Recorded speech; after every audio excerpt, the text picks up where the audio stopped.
Digital സർവകലാശാല VC നിയമനത്തിൽ സർക്കാരിന് തിരിച്ചടി. ഡോക്ടർ സിസ തോമസിന്റെ നിയമനം ഹൈക്കോടതി സ്റ്റേ ചെയ്തില്ല.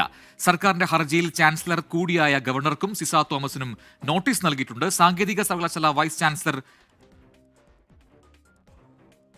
സ്ഥാനത്ത് നേരത്തെ നിയമനം നടത്തിയതിലും സർക്കാരിന് തിരിച്ചടി നേരിട്ടിരുന്നു കോടതിയിൽ നിന്ന്. ശ്രീകാന്ത് കൊച്ചിയിൽ നൽകുന്നതിന്റെ കൂടുതൽ വിവരങ്ങൾ. ശ്രീകാന്ത്, വീണ്ടും സർക്കാരിന് തിരിച്ചടി, അതും ഒരു VC നിയമനത്തിൽ, ഡിജിറ്റൽ സർവകലാശാല VC നിയമനത്തിലാണ് ഇപ്പോൾ ഒരു തിരിച്ചടി കൂടി ഉണ്ടായിരിക്കുന്നത് സർക്കാരിന്. വിവരങ്ങൾ പറയൂ. ഈ ഡിജിറ്റൽ സർവകലാശാലയിലെ താൽക്കാലിക VC നിയമനത്തിനും ഇന്നിപ്പോൾ ഹൈക്കോടതിയുടെ സ്റ്റേ ലഭിച്ചിട്ടില്ല. കനത്ത തിരിച്ചടി സർക്കാരിന് ഇപ്പോൾ ലഭിച്ചിരിക്കുന്നു. ഗവർണറുടെ നിയമന നടപടി ചോദ്യം ചെയ്ത് സർക്കാർ നൽകിയ ഹർജി പക്ഷേ ഫയലിൽ സ്വീകരിച്ചിട്ടുണ്ട്. ചാൻസലർക്കും താൽക്കാലിക VC സിസ തോമസിനും ഹൈക്കോടതി നോട്ടീസും അയച്ചു. ഹർജിയിൽ 3 ആഴ്ചയ്ക്കകം നിലപാട് അറിയിക്കാൻ ഹൈക്കോടതിയുടെ നിർദ്ദേശമുണ്ട്.